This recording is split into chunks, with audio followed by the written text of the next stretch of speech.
Aquí nace la ilusión dentro de mi corazón, esperando un nuevo Ya todos tiempo. coincidimos en que la educación es parte clave del desarrollo y el rescate de nuestro país. Ahora pasemos al cómo. El primer punto serían los modelos de gestión exitosos que desde sus partidos políticos han logrado llevar adelante, no solamente durante pues, esta época del chavismo, sino incluso el pasado y cualquier otra experiencia que Yo tengan. sí hay uno que quisiera resaltar, es el de la alcaldía de Latillo con la gestión del alcalde David Smolansky, ¿no? Él, si bien lo que más resaltó en su gestión fue la seguridad y cómo un municipio se convirtió, pasó de ser uno de los que menos se mencionaba en Venezuela a ser uno que recibió reconocimientos por la gestión transparente, efectiva y eficiente, incluso a nivel internacional. En el área educativa particularmente, recordemos que Latillo no es solo, digamos, las zonas de clase alta que conocemos y que tienen mucha afluencia de turismo y actividad económica, sino que buena parte del municipio es de zonas rurales con altos niveles de pobreza. En esas zonas rurales con altos niveles de pobreza, que además pudiéramos decir que son casi que la mayoría en el país, si lo llevamos a nivel nacional, el acceso a la educación es prácticamente nulo. O sea, tenemos ahí más que una maestra en la escuela, tenemos un apóstol de la educación que trabaja sin electricidad, sin agua, sin buena paga, incluso sin un espacio físico acorde. Hemos visto las fotos, incluso dando clases bajo una mata de mango, etcétera. Y esa es una realidad que hay en Venezuela. Bajo la gestión de Smolansky en el Latillo, el tema de reconstrucción y apertura de nuevas escuelas fue un tema fundamental que responde a la necesidad de inclusión en la educación, de que no se quede ningún niño fuera de la escuela, y eso es un principio que hay que adaptar a todos los niveles, y creo que ese ejemplo en el Latillo fue particular. Y otra cosa que yo siempre he dicho es que la educación, si bien es un derecho humano, él por sí solo no puede garantizarse, o sea, la educación requiere de otros derechos que le asistan. Es el caso de la alimentación, del transporte, en estos momentos de la electricidad, del internet, de un buen lugar, de seguridad. O sea, para tú poder ejercer efectivamente un derecho, necesitas de un ambiente que lo favorezca. Y en el caso de El Hatillo, pues se desarrolló, incluso en ese momento junto con la Alcaldía Metropolitana y Antonio Ledesma, unas rutas de transporte que iban precisamente a llevar a los chamos de sus lugares de vivienda rurales a la escuela que había sido adaptada. Y también esas escuelas no simplemente se adaptaron con ponerle unos bloques y una pintura, sino incluso se hicieron alianzas con la empresa privada, por ejemplo, para que las escuelas de Latillo no solo tuvieran chamos que pudieran ir a la escuela, que tuvieran útiles escolares, sino que además tuviesen algo que antes de su gestión no había, que eran las salas de computación, en ese caso en alianza con Movistar, y pudieran recibir clases de computación, que hoy por hoy se llama incluso la alfabetización tecnológica, o sea, es otra puerta de entrada a la vida en sociedad y al crecimiento personal y económico. Entonces, ahí vemos distintas cosas, vemos cómo el acceso a la educación debe ser un rol importante, que ningún niño se quede fuera de la escuela, los derechos, digamos, asociados a la educación, alimentación, transporte, agua, electricidad, seguridad, etcétera, y sin duda que el acceso a nuevas tecnologías cada vez más urgente, como decían los compañeros, que Venezuela nos ha entrado al siglo XXI, menos urgente que entremos a velocidad máxima para poder ponernos al día. Un modelo de gestión que sea de educación masiva, que sea de calidad, que nosotros podamos tener la disponibilidad en cada una de las regiones, las subregiones, los municipios, las parroquias, los caseríos más lejanos, la disponibilidad de que nuestros niños desde temprana edad puedan recibir la educación. Lo hicimos en el pasado, en la era democrática, cuando se desarrolló todo este modelo educativo. Creemos que en este momento es preciso que nosotros no podamos hablar nada más de igualdad de oportunidades, de que sea una educación que le pueda llegar a todos, sino comparto también en parte lo que dijo Hasler, que nosotros tenemos que mantener y tratar de darle esa condición, una equidad de condiciones a todos los niños y a todos los jóvenes que quieran estudiar, ya que yendo al colegio sin comer, sin su alimentación, sin los servicios públicos, los servicios básicos necesarios, o decir, como se puede decir coloquialmente, un niño que no pueda llevarse una arepa en el estómago al colegio no va a rendir. Entonces, nuestro modelo que se logró en los años democráticos fue, primero, igualdad de oportunidades, educación masiva para todos, y lo segundo, que logramos la equidad a la hora de los servicios básicos, la equidad a la hora de que tanto un niño de una zona popular de Caracas y otro niño de una zona un poco más privilegiada o del este caraqueño tuvieran las mismas condiciones para estudiar, y gracias a esto se dio la movilidad social, que fue uno de los grandes aportes que hizo la democracia al país, consolidando una clase media, y que ahora en Venezuela nos hace falta para poder desarrollarnos de nuevo como país, como república, como Estado, para poder desarrollarnos y que nosotros hagamos una presencia muy fuerte en todo lo que es la parte de la globalización. Brevemente, señor diputado, ¿nos podría comentar sobre algunas prácticas que estén realizando los tres gobiernos regionales con los que cuenta el Partido de Acción Democrática en medio de esta crisis educativa? Bueno, fíjense lo siguiente, son las 4 gobernaciones que tenemos, más los 11 alcaldes que tenemos también en diversos puntos de la región.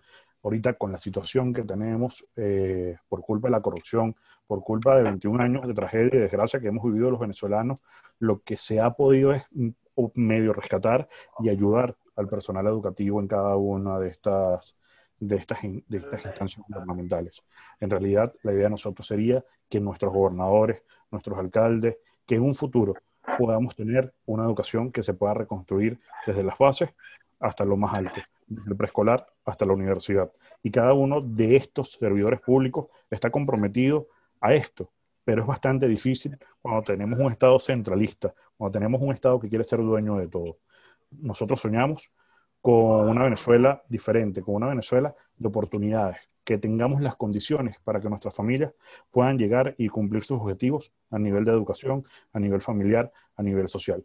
Nosotros vemos con mucha preocupación cómo hoy la corrupción, el desinterés, el querer usar la Papá, política, te preguntaron qué están haciendo. los ministerios y querer escuchar todo y querer agarrar todo lo que está en su alcance para tomarlo ellos y hacerlo parte de su suprapoder, es bastante peligroso, porque lo que estamos viendo hoy estamos viendo que muchos de Gracias nuestros por su jóvenes se nos han ido del participación. país buscando oportunidades. También. Muchas gracias. Bueno, el ejemplo, primero les voy a hablar un poco del ejemplo que hemos tenido desde Primero Justicia siendo gobierno, y luego les voy a hablar un poco sobre las propuestas que traemos. El ejemplo en que me voy a enfocar ahorita va a ser sobre la gestión de Enrique Capriles Radonsky frente a la gobernación de Miranda, cuando su secretario de Educación fue Juan Maragall. Cuando recibieron la gobernación en 2008, solamente el 20% del presupuesto de la gobernación era destinado a educación. Solo en un año, no sé si, disculpen que los interrumpa, pero alguien no sé si pueden apagar el audio a los porque me escucho horrible. Cuando Enrique junto con Maragall desde la Secretaría de Educación asumen la gobernación del Estado Miranda, incrementan en el primer año el presupuesto de la gobernación a un 50%. La bandera de Enrique Capriles en la gobernación de Miranda era que la educación era primero y era la base fundamental de su gobierno. Entre muchos de los planes que pudieron desarrollar, les voy a nombrar varios, pero bueno, dan testimonio de la gestión educativa del gobierno de Miranda. El primero fue el PLAS y el Anímate, enfocados en poder de alguna manera fortalecer 150.000 niños, los niños de niveles básicos y diversificados en las escuelas y los colegios de Miranda, relacionados a matemáticas y lenguaje.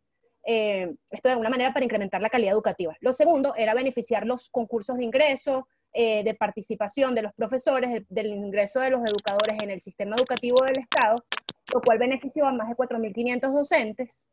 Y de alguna manera estas evaluaciones se hacían con base en criterios académicos y no en criterios políticos, que era lo que ha pasado en gestiones anteriores y que es lo que nosotros fortalecemos, que la educación no puede estar mermada por un aspecto ideológico. El tercero era el PAES, el Programa de Alimentación Escolar, el cual se mantuvo durante toda la gestión de Enrique Capriles, a pesar de la dictadura y a pesar de todos los frenos que puso el régimen durante su gestión.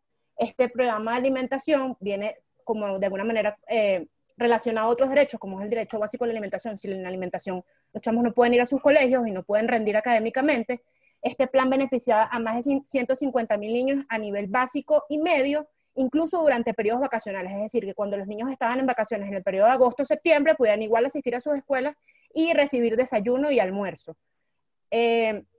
Además, en planes de infraestructura, que sabemos que la infraestructura es fundamental, pero también es un elemento parte de un gran engranaje con el sistema educativo, tenemos que solamente la primera gestión de Enrique Capriles como gobernador del estado Miranda, entre el 2008 y el 2012, se construyeron 42 escuelas, entre las que destacamos por lo menos la Nelson Mandela, los Guayas del Tuy. Se restauraron y ampliaron más de 42 y se repararon más de 500 escuelas. Esto fue un récord que incluso le atribuyó premios a la gobernación de Miranda a nivel internacional. Pero lo cierto es que mientras el régimen esté en el poder, si bien se puede hacer mucho, la verdad se puede transformar muy poco. Sin embargo, yo creo que esto no fue freno para Enrique Capriles y para Juan Maragall durante su gestión en la gobernación de Miranda. Mira, fíjate, yo voy a disentir un poco de los compañeros. Yo sinceramente creo que en efecto a la educación sí hay que tratarla como un derecho, pero la educación es un servicio, ¿no? Y es un servicio por las siguientes razones. O sea, la educación te genera investigación, te genera tecnología y te genera profesionales. Eso genera recursos a la nación. Y lo que genera recursos a la nación, lo que genera recursos, lo que genera desarrollo, lo que genera bienestar en sí mismo, bueno, es un servicio, ¿no? Y tiene que ser visto como un servicio. Además, yo creo fundamentalmente que en efecto la educación sí, en efecto dignifica y en efecto hace que te formes como un ciudadano y por eso tiene que ser vista como un derecho, pero se le debe dar el trato de servicio en la medida de que nosotros tengamos ciudadanos libres. ¿Qué quiero decir con esto? Y voy a ser muy franco con esto, ¿no? El día que nosotros tengamos el prejuicio de lado de poder ver la educación como un servicio, ese día tendremos una sociedad verdaderamente libre, ¿no?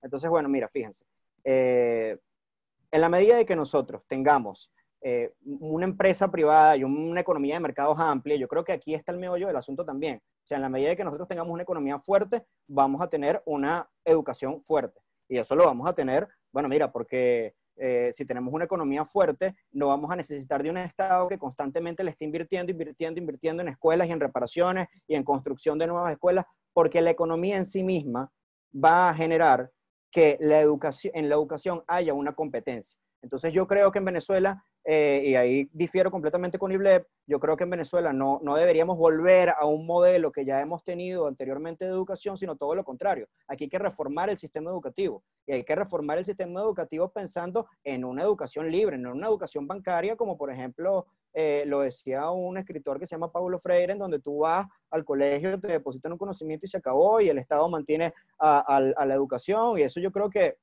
es un modelo desfasado. Entonces nosotros revisamos otros modelos de gestión. Yo sinceramente creo que no se puede revisar ningún modelo de gestión. Sí hay aportes, yo creo que uno de los aportes que mencionaba Silvia con relación a la gestión de Maragall, sí, algunos son valiosos, igualmente la gestión de Smolansky, pero sin embargo yo creo que viene siendo repetir el mismo modelo y esquema de educación tradicional que toda la vida se ha repetido en Venezuela. Entonces yo creo que hay que romper con eso, empezar a pensar la educación como un servicio, empezar a pensar en una educación liberadora y por supuesto, bueno, mira, empezar a pensar en que la educación en sí misma va a generar riquezas y que estas riquezas, bueno, tienen que servir para generar más desarrollo y bienestar para la nación. La siguiente temática, pues es justamente el tema del presupuesto, porque pues la voluntad puede ser muy grande, pero la educación, la verdad es que brindar el servicio o brindar el derecho no es gratuito. Y específicamente esta semana salía una investigación del padre Luis Ugalde y daba las cifras claras. Para reinstitucionalizar el sistema educativo se necesitan $1.000 por alumno y Venezuela tiene aproximadamente 10 millones de estudiantes. Entonces se requieren para allá 10.000 millones de dólares para reactivar el sistema educativo.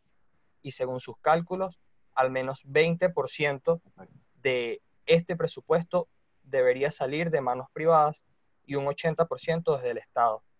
Según las propuestas de cada uno de sus partidos políticos, ¿cuáles deberían ser los caminos o los cambios en el presupuesto para que esto sea viable? Ajá. Bueno, mira, o sea, muy con relación a lo que venía diciendo, ¿no? O sea, yo creo que fundamentalmente en la medida de que nosotros tengamos una economía libre y que tengamos una economía de mercados donde nos abramos a la empresa privada en sí misma va a tener motivación de invertir en la educación. Es decir, ninguna empresa de producción de lo que sea se va a ir a un país a invertir y va a importar un montón de tecnologías, bueno, sin tener profesionales capacitados. ¿Y qué vas a hacer? ¿Vas a traer a todos los profesionales de otros países para que estén en Venezuela? No, o sea, tú tienes que que también tomar el capital humano que está en ese país. Y yo creo que ahí sí entra una negociación por parte del Estado, en la medida de que nosotros estamos abriendo los canales de inversión en nuestro país. Entonces, bueno, en ese sentido, creo que es válido que dentro de las universidades más prestigiosas o las universidades medias, y medias me refiero a tecnológicos, inclusive institutos tecnológicos universitarios, en donde se tomen a profesionales para que sean tomados en cuenta en la empresa privada posgraduación. De modo que, mira, yo creo que las cifras que da el padre Ugalde en efecto parecen escandalizantes, pero yo creo que si nosotros destinamos el 80% del presupuesto del Estado para educación, entonces no vamos a tener nunca una educación libre. Entonces no vamos a reestructurar nunca. O sea, si no, Carlos, disculpa que entonces no me expliqué bien. Sería 80% del presupuesto destinado a la educación, no del Estado, sino que ese sería el monto y 80% debería salir de manos del Estado. Claro, bueno, porque es que el 80% a ver si te entiendo, ¿no? Es que el 80% de lo que necesita la educación para ser reformada salga del Estado, ¿correcto? Ok, bueno, si eso es así, entonces difícilmente vamos a tener nuevamente una educación reestructurada totalmente. Por eso es que, en efecto, yo creo que necesitamos que, primero, ver la educación como un servicio, ver la educación como generadora de riquezas, para que la educación en sí misma vaya generando también un proceso de reestructuración interna y autónoma, que es fundamental. Y además de eso, bueno, mira, o sea, que el Estado, sí, entendemos el contexto y la coyuntura de Venezuela, y yo creo que esto no es algo que tiene que ser una medida de shock. Por supuesto que no. O sea, no vamos a dejar, porque si nosotros hacemos de la educación un servicio en estos momentos inmediatamente. Cerrando el documento. Si hacemos la educación un servicio inmediatamente, bueno, se puede quedar mucha gente sin estudiar, y eso es obvio, ¿no? Por eso hay que hacerlo de forma progresiva, pero acelerada. Y para ello, el primer paso, bueno, es abrir economía, ¿no? Yo sí difiero con Carlos. Yo sí creo que el Estado tiene una responsabilidad de garantizar derechos. Y el derecho es y la educación es un derecho, perdón. De manera que el Estado está obligado de buscar las maneras, incluso no de manera excluyente. O sea, eso no significa que el Estado sea el único que pueda dar educación, sino que debe buscar las maneras de, por un lado, ofrecer ese servicio, ese derecho, y por otro, promover también que los privados, y establecer las condiciones para que los privados lo puedan hacer en igualdad de condiciones, con libre competencia, y que eso permita aumentar la calidad educativa. Aquí, recordemos también, Venezuela fue un país en el cual los liceos públicos incluso llegaron a tener mejor calidad y mejor nivel que los colegios privados. Eso creo que es algo que se logró, no porque la educación estaba exclusivamente en manos privadas, sino porque había una competencia sana y una inversión importante del Estado para garantizar un derecho y garantizar al mismo tiempo la calidad. Ahora, la realidad es que Venezuela es un país que hoy está quebrado. O sea, que llegamos a producir cerca de 3 millones de barriles diarios de petróleo y hoy no llegamos ni siquiera al millón y vamos cada vez más abajo, y además un petróleo que nadie quiere comprar, siendo esa la principal fuente de ingresos en Venezuela. Y por eso, cuando hablamos de, bueno, ¿y de dónde salen los recursos para la educación? La realidad es que en Venezuela hay que hacer una reestructuración del gasto público y una reestructuración fiscal de cabo a rabo. Por ejemplo, aquí hay que revisar, y lo digo en esta situación donde es un tema álgido, el subsidio a la gasolina. O sea, el subsidio a la gasolina, han habido años donde el Estado ha gastado más dinero o ha dejado de percibir esos ingresos, pero la cantidad del subsidio a la gasolina ha sido más grande que el presupuesto para educación y para salud juntos durante años en este siglo XXI que estamos viviendo. Eso es un exabrupto que nadie puede entender. O sea, ¿cómo se le puede dar más recursos al transporte privado que a la educación y a la salud, que son derechos fundamentales? Ahí, por ejemplo, hay un punto donde se puede comenzar a desenrollar el problema de financiamiento para la educación. Otro, sin duda, y para la educación y para todos los sectores, para reactivar todo eso y conseguir todos esos millones de dólares de los que habla el padre Ugalde, va a hacer falta cooperación internacional, va a hacer falta el apoyo del Banco Interamericano, del Banco Mundial, de distintas organizaciones que estén dispuestas a invertir en la educación venezolana, y va a ser prácticamente como hacer una vaca. O sea, el Estado tiene que poner una parte importante porque es su obligación, y además es el ingreso no solo del petróleo, sino de los contribuyentes. También el sector privado, nacional e internacional, puede participar y promover esa educación, y sin duda un tercer componente que tiene que ser esa ayuda internacional, que es cada vez más urgente y se aumenta esa cantidad mientras más tiempo estemos en dictadura. Bueno, lo primero que quiero aclarar es que, bueno, el Estado venezolano tiene que ser garante de que se encuentren los recursos financieros necesarios para poder, de alguna manera, garantizar una educación de calidad en todos los niveles. Esto es preocupante. Primero porque, bueno, todos sabemos que aquí vivimos en un régimen dictatorial donde no se le da prioridad a la educación desde hace muchos años. En 2019 la asignación presupuestaria de educación fue del 18%, una reducción casi de menos del 10%, donde, bueno, la asignación presupuestaria se hace a seguridad y defensa, pero no a educación. Yo difiero mucho de lo que dice Carlos hasta cierto punto, porque si bien la iniciativa privada y el libre mercado, la generación de competencias, es lo que de alguna manera va a incrementar en parte la calidad educativa, la educación va muy de la mano con otros derechos, como lo es la alimentación, como lo es el transporte, como es garantizar la calidad de vida de los estudiantes. Si no hay calidad de vida, si los chamos no tienen con qué comer, con qué llegar a la escuela, no se genera educación de calidad, no se generan profesionales de calidad y por lo tanto no puedes prestar servicios a iniciativas privadas para que así se arme un círculo virtuoso, sino lo que vamos a generar es un círculo vicioso de pobreza, de desmejoramiento educativo, entre otros. Pero bueno, además nos afrontamos con otro problema. Los ingresos básicamente de Venezuela provienen del petróleo y de los impuestos. Entonces, bueno, aquí nos enfrentamos al reto de abrir la economía, de que haya además seguridad jurídica para poder garantizar de que privados puedan invertir en la educación, lo cual no está pasando el día de hoy. Y bueno, para fomentar un poco estas propuestas, entendiendo que primero debe haber un cambio, una es el aumento de la representación social empresarial a nivel educativo. Esto es básicamente, de alguna manera, poder descargar responsabilidades fiscales con supervisión, obviamente, del Ministerio de Educación y del Estado venezolano, donde las empresas pueden descargar sus impuestos en ayudar a escuelas y a colegios cercanos a sus sectores. Este ejemplo, por lo menos, está pasando en Colombia. 10 segundos, Silvia. Donde están implementando este tema de impuestos. Lo otro es generar, por ejemplo, en las universidades, autosustentabilidad a través de institutos tecnológicos dentro de las universidades que les permitan de alguna manera sustentarse. Pero bueno, primero que quiero decirle a la gente de Carlos o de Benucci que la inversión social no es un gasto público. Desgraciadamente tenemos 21 años escuchando una propaganda por parte de un régimen criminal y dictatorial hablando de inversión social, y lo que hablan es de corrupción, de cómo se han robado cada uno de los dineros y los activos que han entrado a la nación. Segundo, que nosotros vemos que esto se puede lograr solamente con un cambio de sistema político. Ojo, un cambio de sistema político. No podemos lograrlo solamente con un cambio de gobierno o de gobernante de turno o sacar la dictadura y que nos montemos otros personajes con el mismo superestado que maneje todo desde Caracas y que por lo menos una maestra que vaya a pedir unos marcadores acrílicos para darle clase a sus niños tenga que pedirlo a Caracas y ella es de Guasdualito.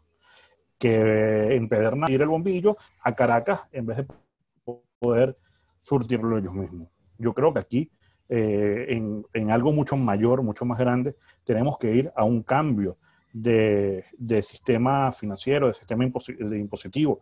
No tenemos que ir y que los impuestos sean manejados directamente por los municipios, que no haya un gran CENIAT, sino que existan muchos CENIAT en cada uno de estos municipios, cada estado, que puedan invertir directamente y que también el aporte de los privados, el aporte de la empresa, el aporte de la sociedad pueda estar presente a la hora de la educación de cada uno de los niños en Venezuela.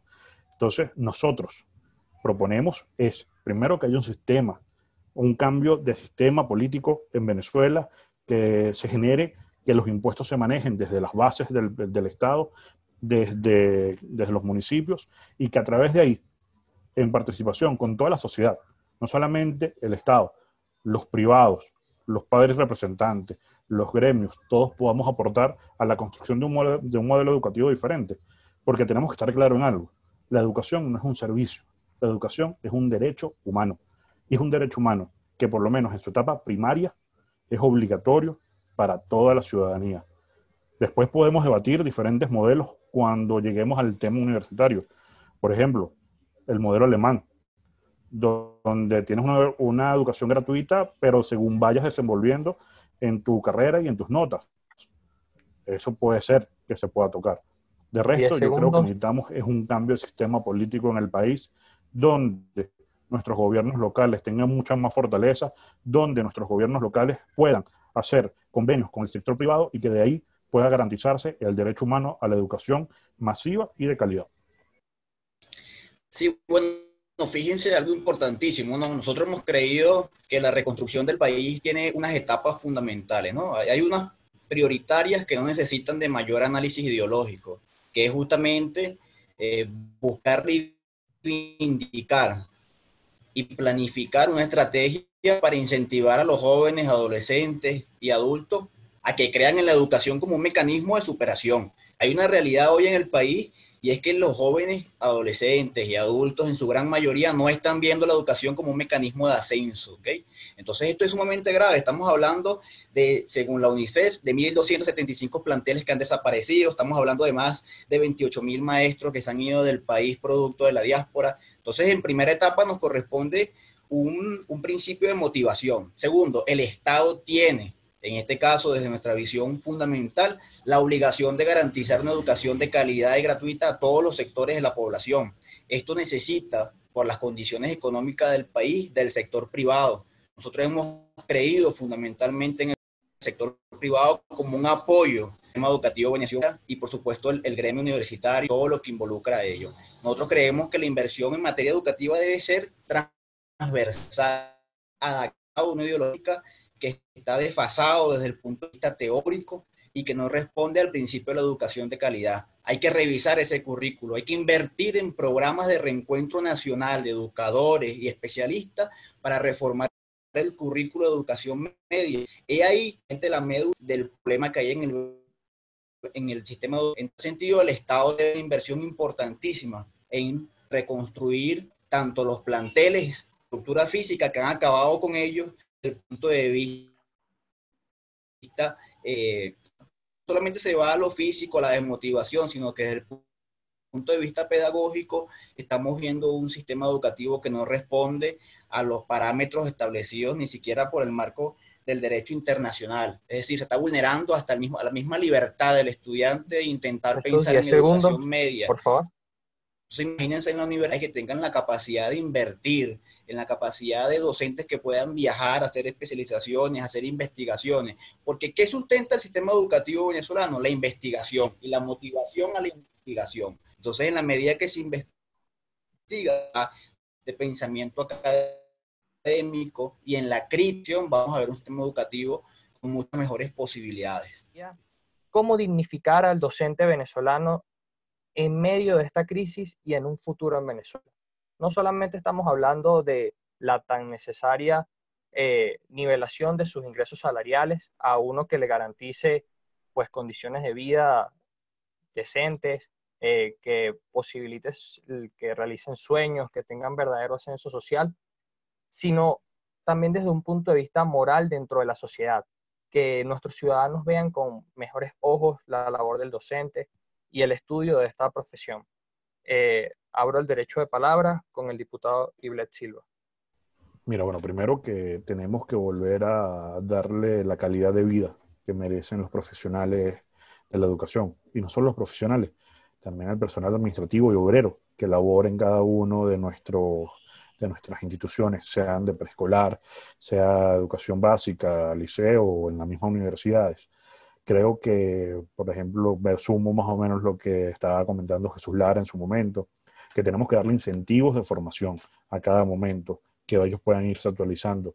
Creo que también incentivar la parte de los gremios. En Venezuela, uno de los gremios más golpeados es el gremio de educación, el gremio de empleados administrativos, el gremio de obreros a nivel de educación. Todos ellos hoy ganan lo mismo que gana cualquier venezolano, menos de $4 al mes. Ellos, que aparte, que yo siempre digo que deben haber unas profesiones que son primordiales en el país. Hoy, con esta pandemia, estamos viendo que una de esas profesiones es el área de la salud. Otra tiene que ser la educación. La educación es fundamental para que se desarrolle un país como el nuestro, que podamos entrar a unas vías de desarrollo que nos pueda permitir entrar a una economía global, que hoy en día estamos por fuera. Entonces, nosotros tenemos que buscar la manera de que estos profesionales, que estos trabajadores, que estos obreros puedan recibir primero una compensación por todo el esfuerzo que están teniendo. Segundo, darle el respeto y la dignidad que se merecen. Y tercero, que nosotros podamos ayudarlos a que puedan ir escalando poco a poco en todo lo que es su profesión, en todo lo que es su desempeño a diario. Y que con estos incentivos podamos tener mucho mejor calidad en la parte educativa de nuestros niños. Sí, mira, la tragedia de los profesores y los docentes es en alguna medida igual que la de todos los trabajadores venezolanos, con el agravante de que ellos son parte del pilar de la sociedad del que todos coincidimos al principio de nuestras primeras intervenciones, que es la educación. O sea, y cuando nos ponemos a ver eso, la manera de dignificar al docente no es exclusivamente aumentándoles el sueldo, es que la carrera docente tiene que ser atractiva para los mejores talentos de Venezuela. Hoy por hoy vamos a las escuelas de educación, por ejemplo, la Universidad Católica está becando una beca completa a cualquiera que llegue diciendo que quiere estudiar educación prácticamente. La Escuela de Educación de la Central o de la UPEL están quedando cada vez más vacías. O sea, hoy nadie quiere estudiar educación y nuestros grandes talentos no están dedicados a la educación, están dedicados a actividades mucho más no solo lucrativas por el ánimo de aumentar capital, sino de tener una calidad de vida decente, que cada vez más ni siquiera eso es aquí en el país, sino fuera de nuestra frontera. Entonces, lo primero que debe hacerse es con ese enfoque de dignificar a la carrera docente, y eso implica que hayan condiciones estrictas para el ingreso a la carrera docente, que de verdad nuestros maestros, profesores sean los mejores en su área, que tengamos un escalafón que hoy por hoy que no sea como el que tenemos hoy por hoy, donde la diferencia entre un escalafón y el otro es prácticamente nada. Entonces nadie tiene el incentivo de ascender, nadie tiene el incentivo de investigar, en el caso de la universidad, nadie tiene el incentivo de desarrollar su carrera porque el valor marginal, hablarían los economistas, es despreciable. O sea, no tiene sentido hacer todo ese esfuerzo para que el ingreso sea tan pequeño. Eso hay que cambiarlo, como hay que cambiarlo en toda la administración pública, que también tiene esas tablas achatadas bajo ese concepto socialista de que todos sean iguales. O sea, yo creo que el profesor debe garantizársele un sistema debido al mérito en el cual pueda ascender y que su conocimiento, su generación de conocimiento, su actividad docente y sus años de experiencia le permitan cada vez ir teniendo mejores niveles, no solo de ingresos, sino de beneficio. Y sin duda lo he hablado, o sea, esto es muy difícil verlo sectorizado. O sea, Venezuela requiere una reforma en todos los sentidos. Entonces, no vamos a tener profesores dignos y viviendo bien si tenemos el resto de la población en miseria. O sea, aquí tiene que haber, lo dicen mucho los liberales, que una corriente que sube eleva todos los barcos. Bueno, ese concepto lo podemos utilizar en Venezuela porque no hay sector que se salve, sino hay una mejoría generalizada de las condiciones de vida en nuestro país. Sí, yo quiero en principio hacer una aclaratoria, ¿no? O sea, yo creo que estamos, y lo digo también por comentarios que han dicho los compañeros y leyendo un poco el chat que está presente, pareciera que entendiéramos como servicio que todos los niveles de educación tienen que ser privados. No, eso no es así. En efecto, se le debe dar un trato de derecho. ¿Por qué se le debe dar un trato de derecho? Bueno, para que todos tengamos acceso a ello. ¿Qué quiere decir que tengamos acceso? ¿Que sea público completamente y que lo pague el Estado? Tampoco. Que todos tengamos acceso quiere decir que tengamos la posibilidad, que tengamos una escuela cerca de nuestra casa, en la posibilidad donde tengamos para estudiar, y si no podemos pagarla o si es una escuela pública, en dado caso que tenga unas condiciones de financiamiento que pueden venir por parte de la empresa privada y un sinfín de elementos que no necesariamente nos tenemos que trabar entre si el Estado lo paga o no lo paga. Compañeros y compañeras, esa discusión yo creo que pasó. O sea, aquí hay que sacarnos un poquito, o sea, pensar out of the box con relación al tema de lo público y lo privado. Eso en primer lugar. En segundo lugar, yo creo que, mira, para dignificar al docente, yo voy a rescatar algo muy importante que tú dijiste, Gabriel, es el hecho cultural. O sea, no solamente es pagarle más al docente, que yo creo que es necesario, pero yo he escuchado muchas veces un dicho que dice que maestro muere pobre. Yo creo que eso está mal, ¿no? Y el hecho de que sea un dicho ya está mal. O sea, el hecho de que esté institucionalizado dentro de nuestra cultura, que un maestro es el que va por ahí con los harapos, con la ropa desteñida, yo creo que eso está mal. Entonces, bueno, en efecto sí, hay que pensar en el salario, hay que dignificar el trabajo del docente en la medida de que tenga buenos incentivos. Yo creo que el respeto al docente y el respeto desde dos vertientes fundamentales, ¿no? Principalmente el respeto a las investigaciones que los docentes puedan llevar, dado en el tema por lo menos universitario. Si un docente quiere desarrollar tales y cuales investigaciones, yo creo que la universidad en sí misma debe garantizar la posibilidad de que ese docente genere desarrollo para el país. Y eso Y también es segundo, Carlos. sí, también es un incentivo. Y bueno, por supuesto, yo creo que es fundamental pensar en la vejez del docente. O sea, una persona que dedicó 25 años de su vida, que hizo posgrado, que hizo maestría, que hizo doctorado, que hizo un sinfín de estudios superiores, yo creo que debemos pensar, bueno, en otros incentivos que vayan mucho más allá de una pensión. Bueno, fíjense, este tema es sumamente sensible, ¿no? Sobre todo en la situación que estamos viviendo actualmente. Si hay un sector sumamente vulnerable, hoy sin herramientas, cuya crisis de la pandemia los agarró fuera de base, como se dice popularmente, ha sido al sector docente. Es decir, estamos frente a docentes que no estaban preparados para una educación a distancia, que no tienen condiciones actualmente para dar clases de la forma más efectiva. Por eso reivindicábamos desde un nuevo tiempo que consideramos que el año escolar, en educación media al menos, está pedagógicamente en peligro de perderse. Yo creo que la primera reivindicación debe ser moral, es decir, es un elemento cultural de convicción, no solamente política, sino también desde la formación ciudadana de entender que el docente es un pilar de la sociedad, que no es solamente mero discurso. Y esta reivindicación moral debe venir por parte no solamente del gobierno, sino de los partidos políticos, de los gobiernos regionales, los gobiernos municipales, de entender que va más allá del salario, es decir, es un tema de condición laboral que tiene que ver con la libertad desde el punto de vista académica, con las condiciones técnicas, con instituciones educativas que presten servicio al menos al docente y por supuesto al estudiante, porque recuerden que en la medida que haya estudiantes sin condiciones, el docente no tendrá entonces la disposición. Si llega un muchacho sin desayunar al salón,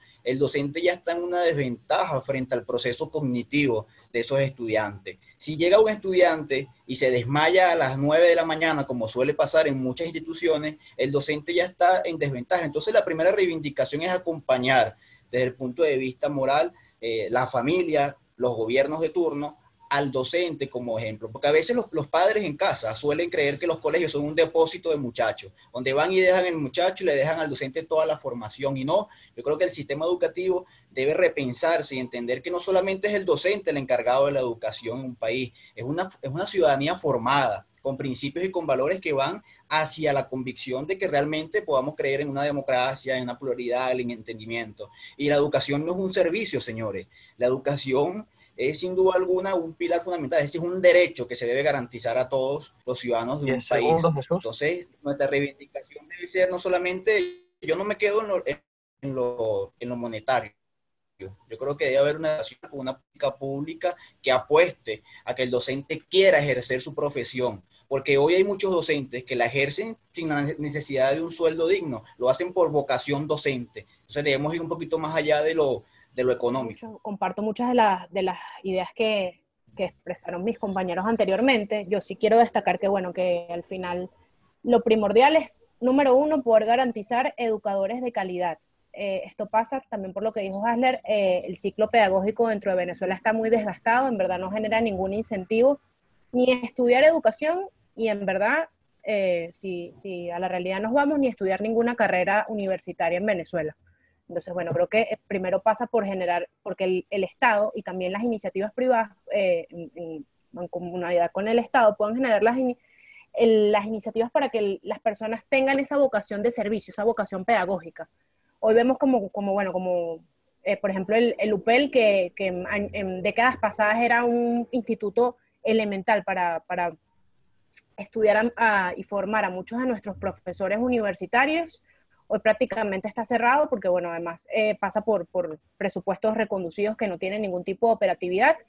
Y bueno, hoy vemos como labores y profesiones de primera calidad, incluso con este tema de la pandemia, los médicos, las enfermeras y los maestros en este caso son los peores pagados, pero bueno, en verdad el tema del salario, si bien es importante, creo que también no hay mucho en verdad que decir si no cambiamos de modelo.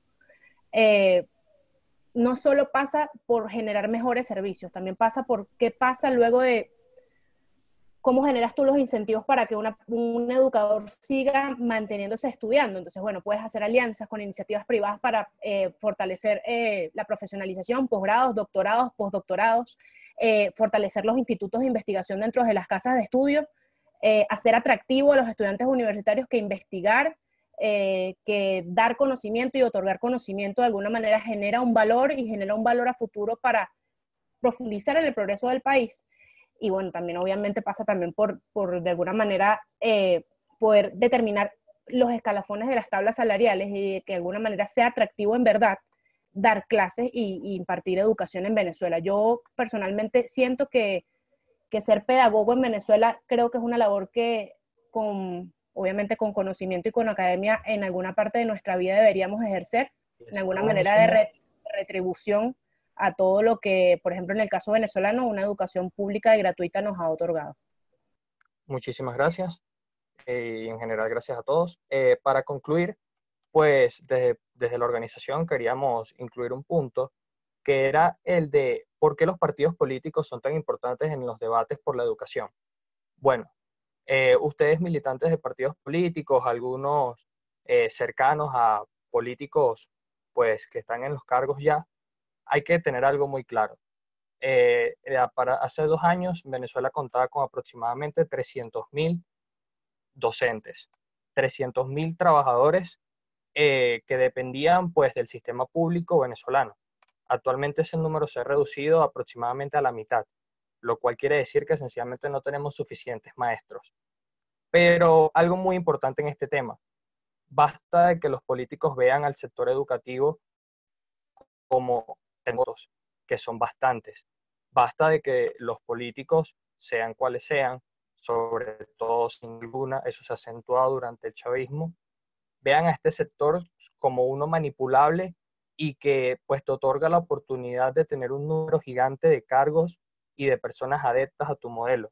Es por esto que debemos lograr la profesionalización de la carrera docente del maestro venezolano y lograr con esto, pues, la educación de calidad, hecho para el cual los políticos son indispensables, porque la única manera de crear un sistema que mida la calidad de nuestra educación es si los políticos y el Estado deciden ser transparentes, transparentes con lo que enseñan en nuestras aulas, transparentes con los niveles que presentan nuestros jóvenes cuando egresan de los distintos sistemas educativos.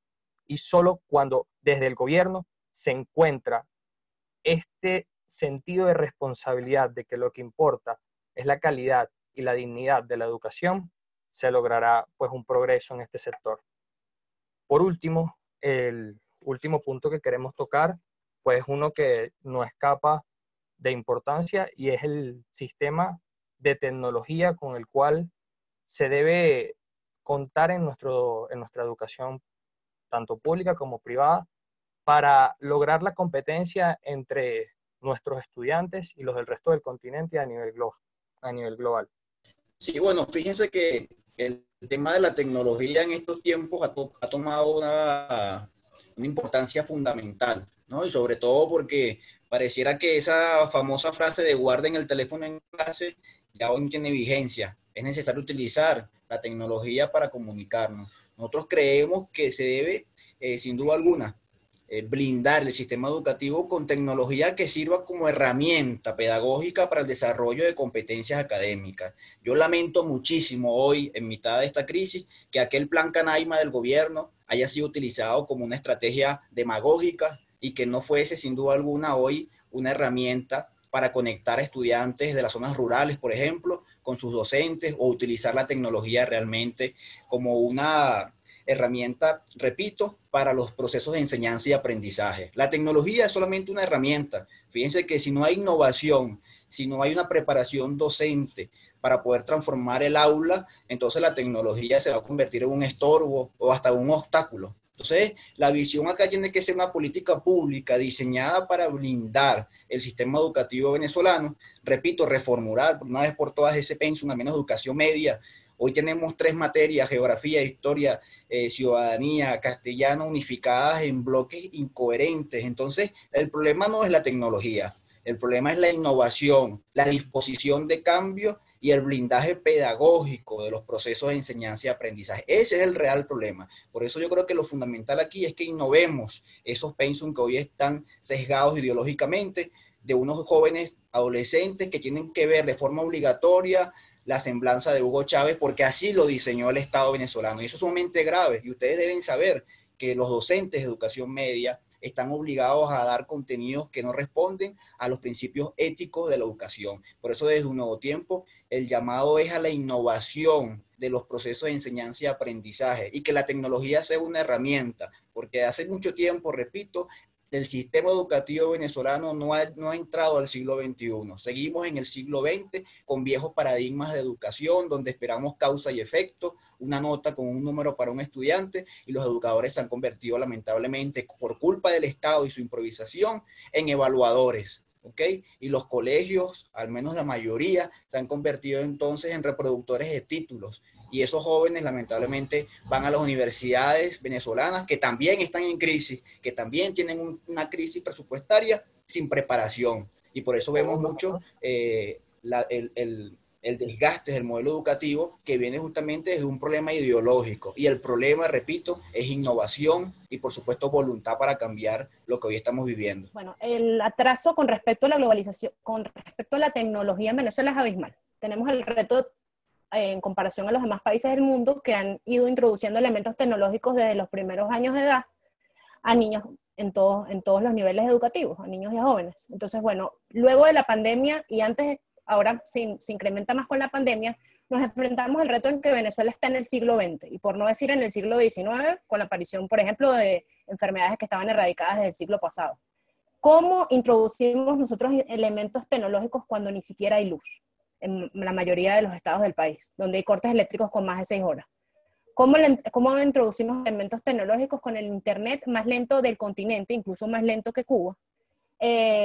Entonces, bueno, yo creo que el introducir elementos tecnológicos dentro de la educación venezolana va obligatoriamente relacionado con la reforma al sistema de telecomunicaciones, con la reforma al sistema eléctrico venezolano. Así que bueno, luego de la pandemia la pandemia nos ha puesto a nosotros en el escenario de que todas las universidades y los colegios están básicamente parados porque es imposible impartir educación con las condiciones que les he expresado anteriormente, sin luz, sin internet, además sin contar con padres sin empleo, sin recursos, por lo tanto sin comida. Bueno, yo creo que el reto fundamental es no se pueden insertar ningún tema tecnológico y por tanto no se pueden estrechar lazos con otros países del mundo, lamentablemente, porque nos estamos quedando atrasados y porque nuestros niños y nuestros jóvenes se están quedando atrasados si no se reforma luego los 2 primeros elementos que antes relaté. Bueno, mira, yo creo que la innovación no solamente tiene que venir a partir de, bueno, en efecto, traer tecnología que se puede entender como, bueno, aparatos tecnológicos y demás, sino yo creo que inclusive, mira, o sea, yo insisto con el tema de reformar la educación a nivel estructural. O sea, yo creo que la estructura educativa que tiene Venezuela no necesariamente es la mejor, o por lo menos no debería ser la única. Yo creo que el sistema educativo debe ser libre y que en la medida de que nosotros generemos distintas formas que propongamos distintas formas, y eso evidentemente se le propone a un Estado que pasa por un Ministerio de Educación, etcétera, y es aprobado en debate conjunto a los sindicatos de profesores, que no deberían estar partidizados, entre otras cosas. Yo creo que, bueno, mire, y voy a tomar un ejemplo, en Estados Unidos, que es uno de los casos de los países más libres del mundo, que es un gobierno federal, los estados tienen distintos tipos de educación. Es decir, existe la educación primaria, existe la educación media, existe la educación secundaria. Los tiempos de lapsos entre uno y otro varían.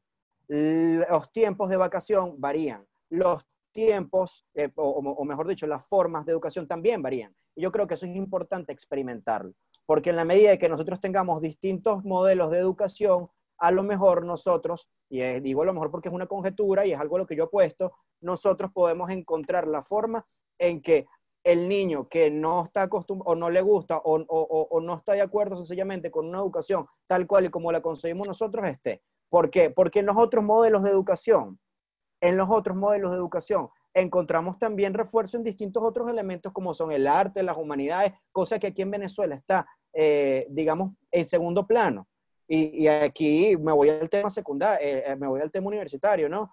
Aquí no hay, más allá de la UNEARTE, que es una universidad donde se reproduce propaganda política, donde hay universidades de artes, de ciencias sociales y de humanidades. Entonces yo creo que en sí mismo nosotros debemos pensar en una innovación que sí sea de tecnológica, pero que también ataque el tema cultural. Y además que ataque, por supuesto, el tema del individuo en sí mismo, ¿no? Donde el individuo puede elegir. Que el individuo no solamente esté centrado, y ahora lo voy a decir en español porque veo que es como un chalequeo por haberlo dicho en inglés, que el individuo no esté en una caja, sino que, bueno, pueda variar, ¿no? Pueda tener un abanico de opciones. Y que, bueno, si bien los padres son fundamentalmente los primeros que toman las decisiones con relación a sus hijos, bueno, que el padre, por lo menos en la educación primaria, tenga la posibilidad de elegir y obtener distintos mecanismos y formas de educación. Entonces, bueno, mira, yo creo fundamentalmente que la innovación tecnológica debe existir y la tecnología es costosa y la tecnología la trae la empresa. La tecnología, si la importa el Estado, por supuesto que puede importarle el Estado, pero si le importa el Estado para toda la cantidad de escuelas públicas y universidades públicas que hay, con toda la cantidad de estudiantes que hay, yo creo que sería un gasto sumamente mayor en donde hay que invertir en tecnología y además hay que invertir en otros derechos, porque también son fundamentales. Entonces, acá hay algo fundamental que entender, y es que cuando nosotros dejemos de lado el prejuicio en que la educación debe ser tratada como un derecho porque todos tenemos que tener el acceso a ella, pero que es un servicio porque genera riqueza, sí, porque generan riqueza en sí misma, entenderemos que la educación puede ser autónoma en sí misma, generando los recursos humanos, las investigaciones y el profesionalismo que requiere para ser autónomo. Muchas gracias. Yo quiero que nos imaginemos ahorita la situación de muchas familias, de muchos jóvenes, si por ejemplo en sus clases de educación para el trabajo en el liceo o en el colegio no hubiesen visto, no sé, diseño, dibujo técnico y contabilidad, sino que hubiesen visto diseño gráfico o desarrollo web o desarrollo de aplicaciones, fotografía, edición de videos, o sea, una cantidad de cosas que, por ejemplo, hoy quienes tienen el privilegio de tener energía eléctrica e internet pudieran estarle sacando beneficios para generar recursos para su familia si ese hubiese sido el enfoque de Venezuela en materia de educación para el trabajo. Y eso es un tema básico en el que hay que introducir la tecnología. O sea, hoy la tecnología tiene que, así como inunda todas las esferas de nuestra vida, tiene también que meterse en la educación. Y la educación como ese espacio que le permite a cualquier persona adquirir herramientas para enfrentarse mejor a los problemas que le presente el mundo.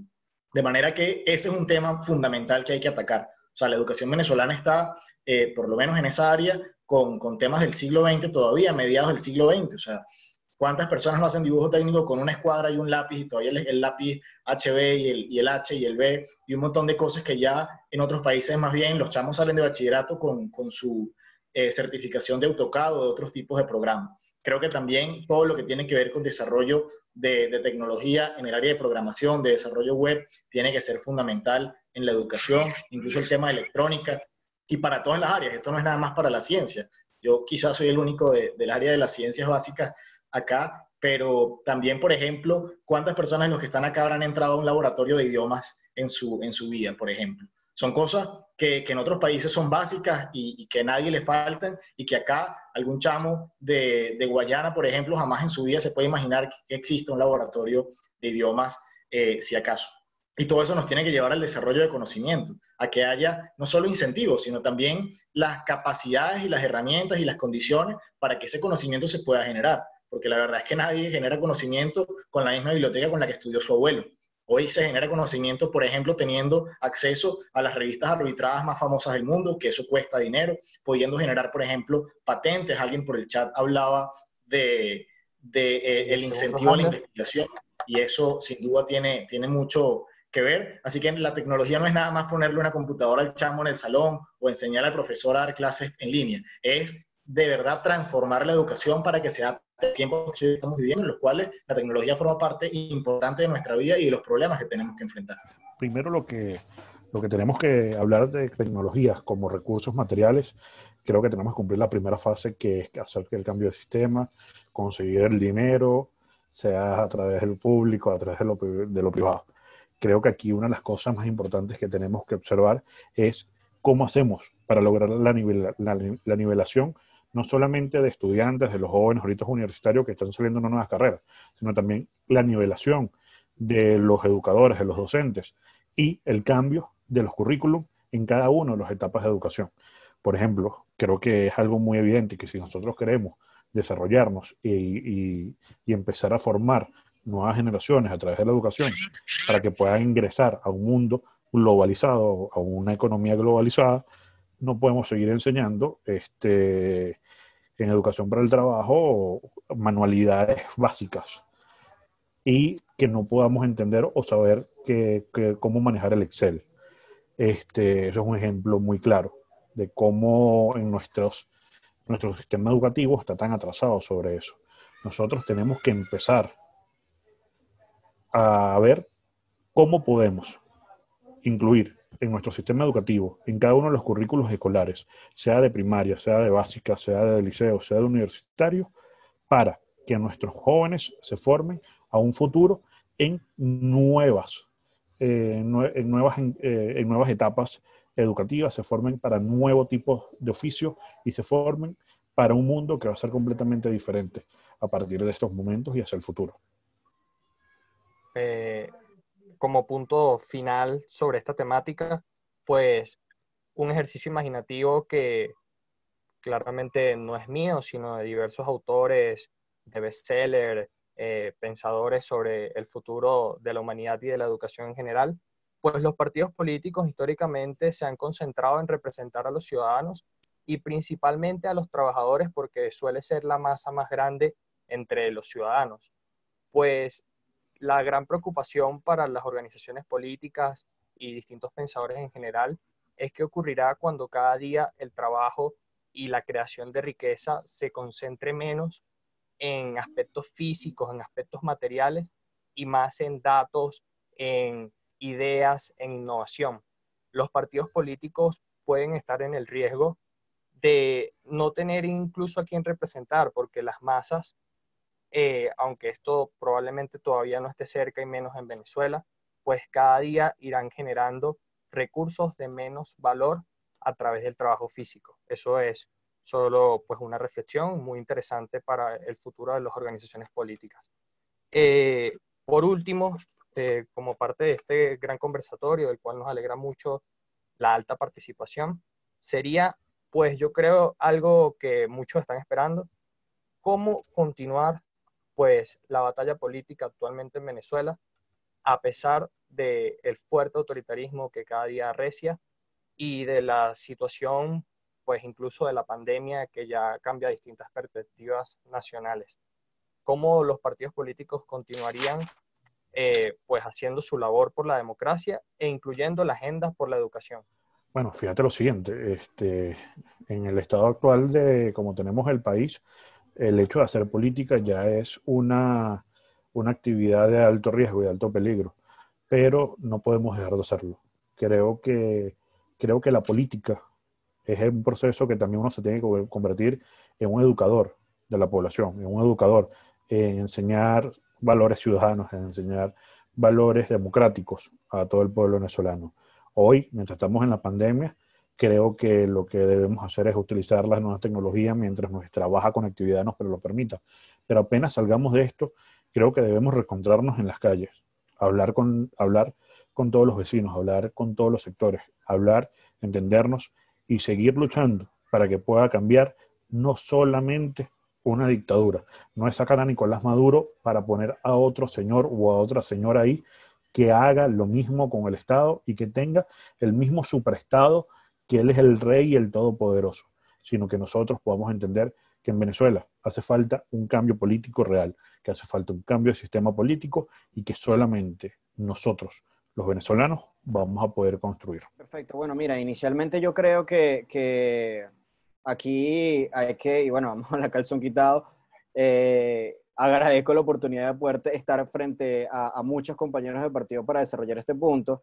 Yo creo que aquí sencillamente hay que dejar de lado el colaboracionismo y entender de una vez por todas que nos estamos enfrentando a un Estado criminal con vínculos con la guerrilla, con el narcotráfico, con la delincuencia organizada, un Estado criminal que no son políticos, que no entiende de negociación, que no entiende de perder unas elecciones porque siempre las va a ganar, porque tiene las condiciones y generó las condiciones en su seno lo suficientemente sólidas como para poder siempre perpetuarse en el poder, porque eso es un totalitarismo. Y aquí estoy hablando de un concepto que en efecto sí, está en los libros, pero de un caso en específico que nunca se había presentado en la historia de la humanidad, como lo es el caso venezolano.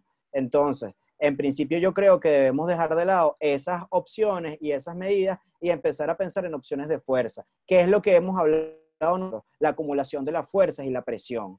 Esa presión y esa acumulación de fuerza que va a hacer que los costos de permanencia del régimen sean mucho menores a los costos que los costos sean mucho menores a los costos de permanencia. Eso quiere decir que, bueno, mira, no hay espacio para la negociación y para ningún trance político porque estamos todos en una misma ruta y ahí sí podría hablar de unidad porque sería unidad de conceptos, unidad de criterios, unidad de principios, unidad de valores, en donde no nos desvirtuemos porque tenemos unas cuotas políticas mucho más importantes como unas regionales o como unas municipales o como unos gobernadores que hoy por hoy no pueden hacer absolutamente nada y si lo que hagan dependen del régimen. Entonces explícame, o sea, yo creo que esto y cómo nosotros Carlos. anclamos esto con la educación, esto lo anclamos con la educación específicamente cuando todos en esa misma unidad generemos un acuerdo educativo que posterior a que ya en un gobierno de transición empezamos a generar una inversión en educación importante con todo lo que ya hemos discutido anteriormente. Un punto es sumamente crítico, ¿no? Hannah Arendt decía que la política es un espacio de relación y ahora este espacio de relación ya no es el común, ¿no? El que todos nosotros hemos estado acostumbrados en la calle con el activismo típico físico, contacto con la gente, casa a casa, no, porque bueno, el mundo nos ha enseñado que ese espacio de relación ahora se lleva a otro y ese otro espacio formativo, moral con nuestra militancia, con nuestra dirigencia. Yo creo que el reto que tenemos en este momento es de formar a nuestra dirigencia frente a los retos que significa gobernar en unidad. Y eso es lo que todos acá esperamos y aspiramos por encima de las diferencias que existan. Yo creo que la mayoría de los venezolanos tiene una esperanza bastante unidad de mostrarle a esa acción venezolana distinta a hacer política desde el encuentro, como este encuentro que estamos teniendo justamente ahorita, donde las diferentes posturas ideológicas nos pueden llevar a programar o a pensar una política pública en materia educativa.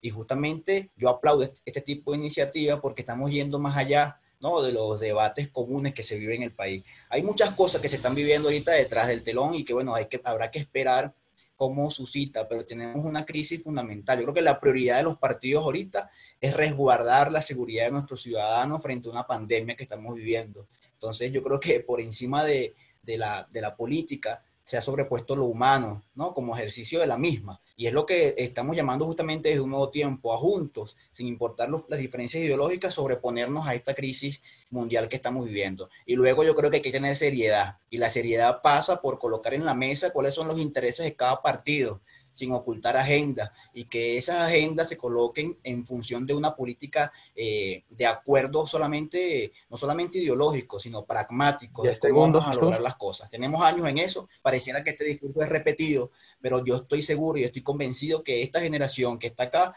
puede lograr ese cambio fundamental en el quiebre del status quo, hasta dentro de nuestros propios partidos, y criticar principalmente lo que están haciendo muchos de nuestros líderes nacionales. Bueno, creo que esta es nuestra última intervención. Creo que lo fundamental, en primer lugar, es cambiar de sistema político.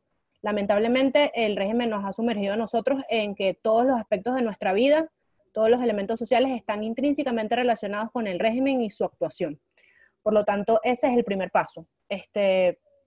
Luego de ello vendrá la discusión sobre el nuevo modelo de universidad que tengamos, que bueno, yo tengo mis posturas y mis posiciones con respecto a eso. Si bien la ayuda del Estado y la iniciativa del Estado es fundamental, tenemos que estrechar más lazos con la iniciativa privada, porque bueno, el gasto público en educación es insostenible a largo plazo, y bueno, lo hemos visto en el último tiempo. Lo único es destacar que nos enfrentamos a un régimen dictatorial con lazos terroristas, como ya todos lo sabemos, que acabó con el sistema educativo en todos sus niveles, que acabó con los colegios, con las escuelas, que acabó con las pocas construcciones, por ejemplo, y lo que les comenté anteriormente, con los colegios que construyeron gobernadores de oposición, porque bueno, porque no, para este régimen no es un punto fundamental la educación de este país, que tiene nuestras universidades con un presupuesto reconducido desde al menos del 2006, que tiene en cierre técnico a muchas carreras universitarias y que bueno, que nos genera que no sea ningún incentivo estudiar una carrera universitaria en este país. Entonces, bueno, eso nos pone en riesgo a nosotros, además con la pandemia nos ha demostrado que bueno, que estamos totalmente suspendidos, totalmente parados, y que de alguna manera poder generar espacios como estos, donde utilizamos herramientas tecnológicas, es un beneficio para pocos, pero no para todos. Entonces el régimen también está implementando el fortalecimiento de la inequidad. Los recursos tecnológicos lamentablemente no le van a llegar a un estudiante de 12 años al sur del estado de Anzoátegui, no le van a llegar a un chamo en Machiques, donde se le va la luz 14 horas al día. Entonces, bueno, creo que lo primordial es poder primero salir del régimen. Sí, yo creo que todos los que me antecedieron lo han enmarcado muy bien. O sea, antes de uno implementar cualquier lucha por la transformación de una sociedad, tienes que entender las condiciones iniciales, ¿no? Y las condiciones iniciales son lo que han dicho: un autoritarismo, un totalitarismo, un Estado criminal, un Estado con vínculos con el terrorismo, un grupo del crimen transnacional que se apoderó de un Estado, a pesar de que ya cada vez van perdiendo más el control del territorio. Pero eso hay que tenerlo claro. Y eso lo que se traduce obligatoriamente y lógicamente es que no hay manera de reivindicar los derechos de nadie en Venezuela si no hay un cambio de régimen. Si no sacamos a los criminales que están en el poder, aquí no va a haber reivindicación posible para los que están presos ahorita en este momento tras las rejas de las cárceles de la dictadura. No va a haber reivindicación posible para los profesores que a esta hora les están obligando que den clases por internet, por WhatsApp, por mensaje de texto y no tienen ni siquiera para comprar el desayuno de mañana. No va a haber reivindicación posible para los miles de desempleados, para las millones de empresas o para los miles de empresas quebradas. No va a haber reivindicación posible para los chamos que ahorita están en los hospitales y que no tienen ni siquiera un tratamiento básico para poder salvarse. Todo ese conglomerado de demandas sociales solo van a tener una vía de expresarse si aquí en Venezuela hay un Estado que esté dedicado a responderle a los venezolanos, que además sea electo y por los propios ciudadanos. De manera que esa es la principal reivindicación por la que hay que luchar, y es lograr la salida del régimen que hoy está usurpando el poder, oprimiendo a los venezolanos y violando los derechos sistemáticamente de todos y cada uno de los venezolanos. Ahora, eso no implica que dejemos obviado la realidad más tangible y cotidiana. Eso implica todo lo contrario, que para lograr ese cambio de régimen tenemos que estar codo a codo con el docente, codo a codo con la madre, codo a codo con el chamo, codo a codo con el trabajador, con el desempleado, codo a codo con el universitario, defendiendo y elevando su voz, defendiendo lo que él quiere defender, sus sueños, su capacidad de progresar y sin duda elevando toda la presión posible, también alguno lo decía, para generar incentivos a una salida de régimen lo más pronto posible. Aquí evidentemente se está haciendo el trabajo, se está haciendo la tarea, hay un plan país que se ha desarrollado, los programas de gobierno que tienen todos los partidos seguramente y que lo estamos reactualizando, por lo menos en el caso de BP, permanentemente, porque eso no nos puede agarrar el día después digamos, desnudos, con una mano adelante y la otra atrás. Tenemos que llegar de una vez con el conocimiento de la realidad actual y a dónde queremos ir. Así que eso sin duda es el enfoque educativo de Voluntad Popular, salir del régimen y en ese proceso acompañar al sector de educación y a todos los sectores para que luego podamos tener de verdad las condiciones para generar un cambio profundo y duradero en Venezuela. El sistema primario y secundario debería ser completamente gratuito y asegurado por el Estado. Sí, claro. No, por supuesto que no, ni de broma. No. Puede estar lo público y lo privado en conjunto. Ok, entendido.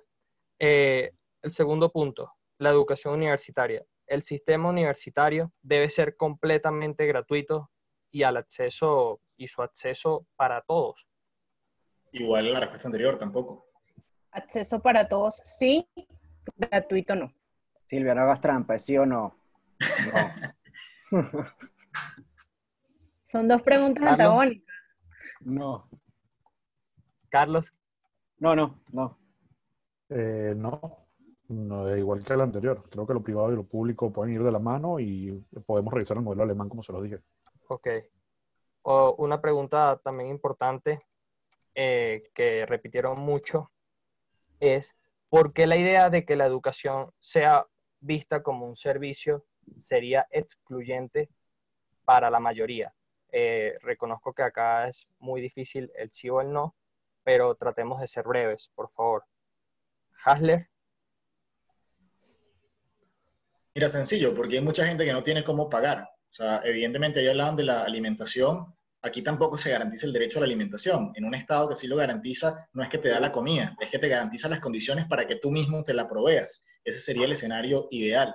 Pero aquí se aplica de una vez un esquema pago para todos los niveles de educación. Va a haber mucha gente que se va a quedar por fuera, porque en las condiciones que tenemos hoy, además en América Latina con tanta desigualdad, sin duda es insostenible hacer ese cambio de un modelo a otro tan radicalmente. O sea, el pago de la educación no necesariamente tiene que ser un pago total. Yo creo que podemos adaptar el tema de la educación, que bueno, como dije antes, no debería ser gratuita, a las condiciones socioeconómicas de la familia y de las personas que se inserten dentro de la educación. Pero no lo podemos ver como un servicio total porque, bueno, como dijo Haller, hay gente que no tiene las capacidades económicas para pagar una educación privada, pero sí tiene el derecho como tal y no se le puede excluir de obtenerla.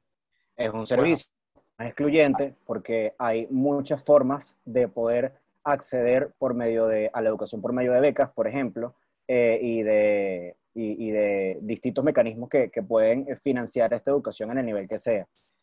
Además, con una economía de mercados donde el libre mercado impera en la sociedad y donde hay una sociedad de riqueza, bueno, eso hace una sociedad que no tenga que estar pensando, o un Estado en que no tenga que estar pensando en garantizar, por ejemplo, el derecho a la alimentación. No es un servicio, porque como también lo dije en mi exposición previa, es un derecho enmarcado tanto en la Declaración Universal de los Derechos Humanos como en los Objetivos de Desarrollo Sostenible. Tampoco puede ser un servicio, porque un servicio tú aspiras de entregar algo para que te retribuyan económicamente. Yo creo que si lo hablamos de esa forma, será una forma muy individual. Sí creo que la educación tenemos que guiarla para que podamos obtener el Estado, la nación, conocimiento, riqueza por parte de esas generaciones que vayan esforzándose, pero me lo mantengo como un derecho humano esencial.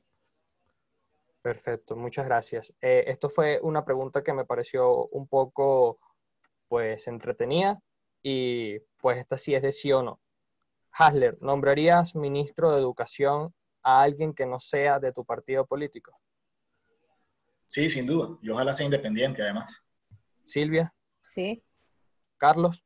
El problema no es el partido, el problema es los mejores, tratar de generar un gobierno en donde los más especializados sean los que en efecto gobiernen, ¿no? Y los que generen también mayor estabilidad política para el país. ¿Y Bled? Por supuesto. Creo que cuando hablamos de gobierno se habla de los mejores. Perfecto. A modo de reflexión, pues no podemos olvidar que el último gobierno que intentó algo similar acá fue el segundo gobierno de Carlos Andrés Pérez, en el cual verdaderamente se nombró un gabinete que traía la modernidad a este país y que incluso tuvo la oportunidad de mostrar buenos resultados. Y justamente, pues el sistema político, desde casi todos los espacios, se lo comió vivo. Entonces tenemos el compromiso, pues, de que algún día, cuando estoy seguro de que las generaciones democráticas recuperen el sistema político venezolano, pues estos compromisos queden para el futuro. Damos por concluida la actividad. Muchísimas gracias por la participación de los 5. De verdad estamos muy felices de la organización porque la participación siempre se mantuvo muy alta. Lograron captar la atención del público y muchísimas gracias. De verdad, desde Gritemos con Brío los invitamos a los partidos políticos, a los estudiantes universitarios y a todos sus niveles a sumarse pues a esta intención que desde muchísimas organizaciones, especialmente Fe y Alegría, la Universidad Católica Andrés Bello, son las que están casi que pidiendo a gritos apoyo por la educación, pues nos sumemos a eso. Muchísimas gracias de verdad, un fuerte abrazo y pues un deseo desde corazón que se mantengan seguros a pesar de la dictadura. Muchas gracias. Las redes de Gritemos con Brío, pues Gritemos Piso BE en Instagram y en Twitter, y muchísimas gracias por apoyarnos. Gracias a ustedes, Gabriel. El próximo debate es para legalizar. Gracias a usted, y para la próxima preparamos un debate sobre el segundo gobierno de Carlos Andrés. Un abrazo a todos. La legalización es mejor.